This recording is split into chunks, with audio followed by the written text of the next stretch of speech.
L'objectif de cette vidéo est juste pour vous montrer ce qu'est une courbe d'intersection, puisqu'on intitule le chapitre intersection. Les intersections, vous connaissez, hein, par exemple ici, dans ce bloc de matière dont on a fait le plan avec les 5 vues principales, vous avez des intersections plein. Chaque arête ici, cette arête-là, est l'intersection entre ce plan-ci et ce plan-là, et ainsi de suite. Alors je vais vous montrer un autre type d'intersection avec laquelle vous êtes familiarisé. Je vais activer une première intersection que j'ai réalisée. Voilà donc la seconde intersection. Là, j'ai coupé par un plan oblique. Du coup, ça fait apparaître évidemment le tracé d'une arête oblique et ça fait apparaître des arêtes sur les deux plans. Ce plan-là a été coupé donc par le plan oblique.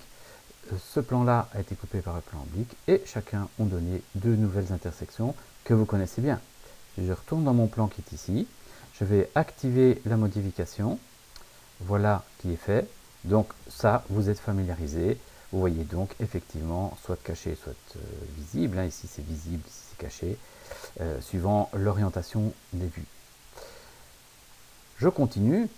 Je vais maintenant réaliser un autre type d'intersection. J'active. Voilà.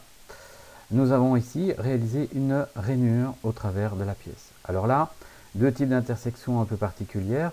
Bon, celle que vous connaissez très bien, c'est l'intersection de nouveau plan à plan qui sont bien perpendiculaires. Hein. Donc le côté latéral ici et au-dessus vont me donner cette arête-là. Ce fond de rainure avec ce plan-là va me donner cette arête-là. Ça, vous pouvez trouver très facilement.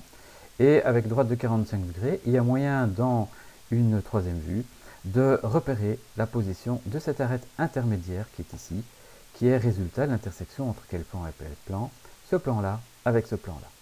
Donc l'objectif dans vos tracés, ça va être d'arriver à retrouver comment tracer dans chacune des vues les intersections qui surviennent. Je vais activer dans ce cas-ci l'intersection. Voilà, donc ici dans ce cas-là, très facile. On va faire un petit zoom. Hein. Voilà. Entre la vue de face, la vue de gauche et la vue de dessus, je suis arrivé à trouver les intersections. On a donc ma rainure qui coupe ce plan-là à différents endroits, suite à un plan latéral, deuxième plan latéral et plan de fond de rainure. Le fond de la rainure, il est caché dans cette vue-là. Et ce fond de rainure se termine sur le plan supérieur où l'intersection apparaît. Alors ici, l'intersection, c'est qu'un point. Là, c'est une droite, c'est celle-là. Et puis ensuite, si je vais voir en vue de gauche où elle est située, je sais à quelle hauteur elle est. Il suffit simplement d'aller chercher cette hauteur dans la vue de face. Donc normalement, cette opération-là, vous êtes aussi capable de la réaliser. Je vais rajouter maintenant une intersection beaucoup moins courante pour vous. Voilà qui est fait. Qu'est-ce que j'ai fait? J'ai coupé ma pièce par un plan latéral qui ressemble un peu à un chanfrein, même s'il est déformé. Et ce qui est de particulier, c'est la droite qui est là. Cette droite-là apparaît, elle est en oblique dans l'espace. On connaît ses extrémités, ce point-là et ce point-là. Donc si on trouve ça dans le plan, on peut tracer la droite. Et on peut le trouver facilement, puisque ce point-là, c'est le résultat de quoi? C'est le résultat d'une intersection entre le sommet ici et le sommet qui est là-bas, et le point inférieur entre le bas de notre plan qui vient de couper et de le côté du plan qui est là. On peut encore expliquer autrement. En fait, ceci est l'intersection entre ce nouveau plan et le plan précédent oblique. Qu'est-ce que ça donne dans ma vue? Je peux de nouveau aller voir, je mets à jour, et donc qu'est-ce que je constate?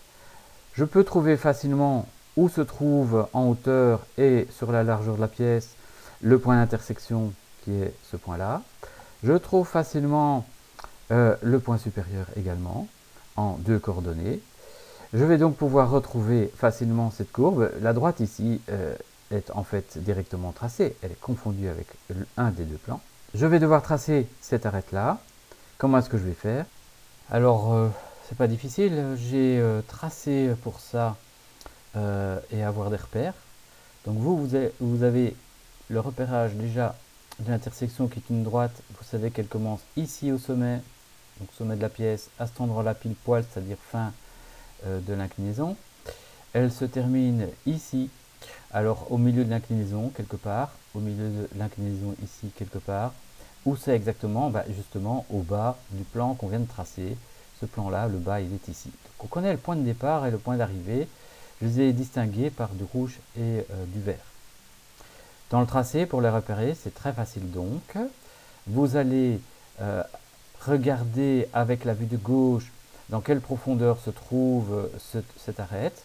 Donc on sait qu'elle est là au sommet, je vais aller reporter un trait et je vais retrouver le sommet de la fameuse arête à tracer qui est ici. D'accord. Et donc avec la droite de 45 degrés, je vais exploiter cette profondeur et la reporter dans la vue de dessus. Et je peux désigner grâce à la vue de face et en reportant vers la vue de dessus sa position sur la largeur, j'arrive à trouver le point vu de dessus. Avec ces trois vues, vous avez en fait les coordonnées de tous les points. Hein, ce point-là, grâce à la vue de face et la vue de gauche, vous avez tout. Vue de face, par exemple, vue de face, on regarde de ce côté-là, vous avez en fait les positions de largeur qui sont Y et les hauteurs qui sont Z. Je passe à la vue de gauche, on regarde donc de ce côté-ci, n'est-ce pas? Et à ce moment-là, qu'est-ce que vous voyez? Vous voyez en fait sur ici la profondeur de la pièce, c'est en fait tous les X de nos points. Et en hauteur, le Z est le même qu'en vue de face. On va donc reporter les positions en vue de gauche qui sont les X vers la vue de dessus. Puisque la vue de dessus, on voit quoi? On voit les positions en Y et en X.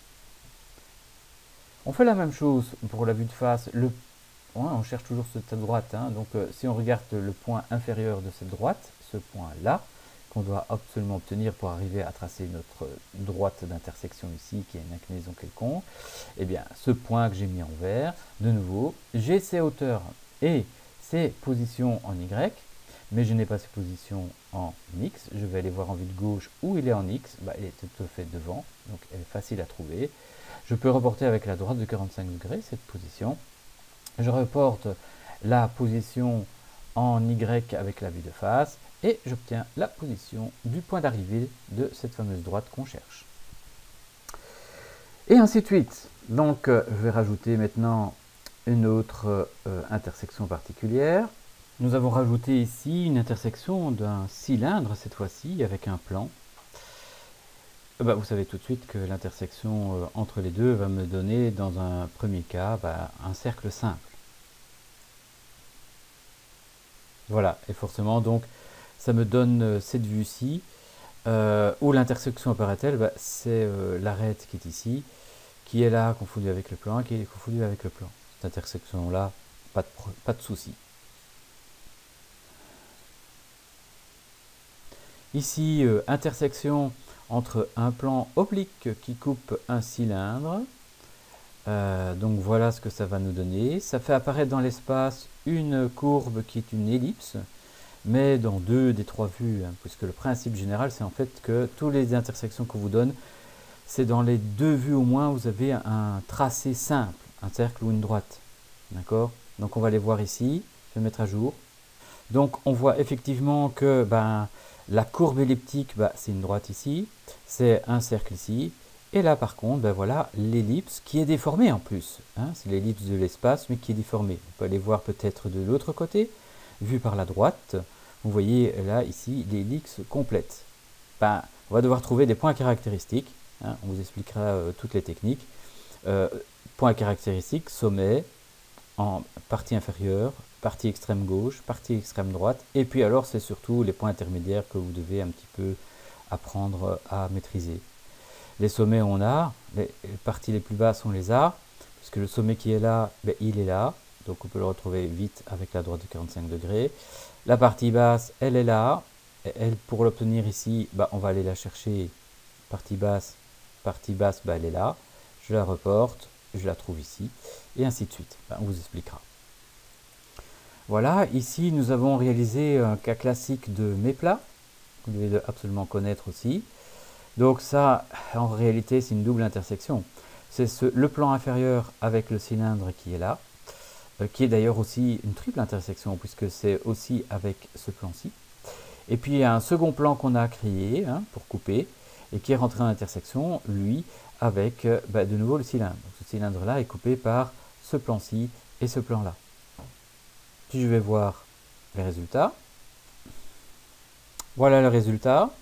Donc nous avons coupé notre cylindre par deux plans, les deux fonds qui sont là. On voit bien les deux fonds ici, ces deux fonds là, on voit bien le cylindre là.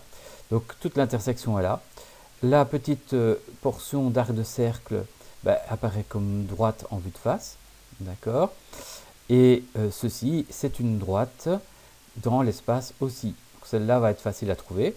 Cette droite-là, la voilà confondue en un point, vue de dessus, ce n'est qu'un point. Par contre, latéralement, on va les voir en vue de droite, elles sont ici, d'accord. Donc ces droites-là, on va pouvoir retrouver leur position avec la droite de 45 degrés. Et dans la vue qui est ici, on a en fait la droite qui est un point.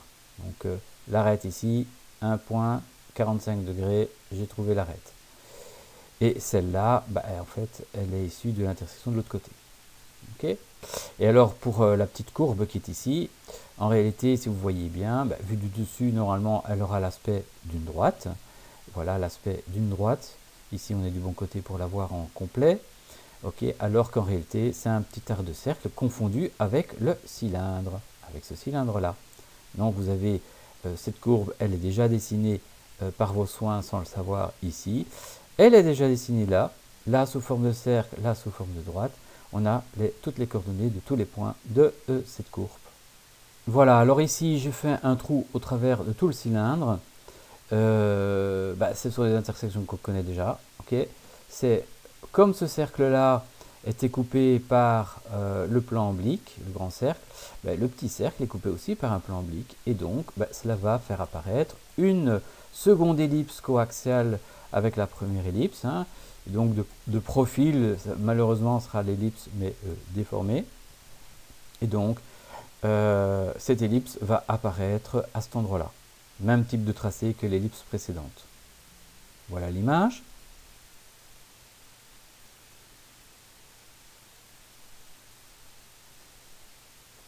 Passons maintenant à la dernière intersection. En réalité, ce sont deux intersections.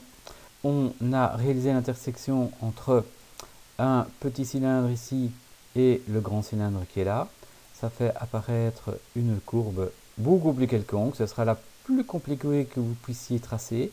Elle peut parfois se simplifier si, voilà, on a fait la même intersection où donc les deux cylindres ont un angle de 90 degrés. Si jamais les deux cylindres ont le même diamètre, remarquez que cette intersection change un petit peu de forme. Il y a un point anguleux qui apparaît ici. On a bien une courbe dans l'espace ici, mais vue de profil, vous voyez, c'est une droite. Et là aussi, c'est une droite. Donc, cette courbe latérale qui est ici complexe finit par se simplifier si les deux cylindres ont même diamètre. Regardons. Vous voyez ici le petit cylindre. Ce cylindre-là, je vais orienter peut-être plus ou moins de la même manière. Voilà, comme ça vous repérez un petit peu. Okay. Vous voyez le cylindre de même diamètre que le précédent et le résultat des intersections qu'on peut obtenir. Je peux faire un zoom. Voilà, la machine commence à peiner. Et donc vous voyez, courbe quelconque, courbe simplifiée par l'ensemble de droites. Ces intersections sont de nouveau visibles. Cette courbe-là, en réalité, elle est là, ici, sur ce cercle-là. Donc cette courbe-là, elle est forcément sur le cylindre, donc elle a l'aspect d'un cercle. D'accord. Vue de dessus, cette courbe est sur ce cercle-là. Bon, on peut l'illustrer sur celui-là. On va voir la vue de dessus. Voilà. Vous voyez qu'effectivement, la courbe est confondue ici avec le cercle. Donc la courbe quelconque est un simple morceau de cercle. On peut regarder pour l'autre, c'est la même chose. Je vais regarder par en dessous, comme ça je vois l'autre. Voilà. Vous voyez qu'effectivement, cette courbe ici entre les deux cylindres, dans la vue de dessus, En réalité, elle apparaît sous forme de cercle alors que c'est une courbe quelconque dans l'espace.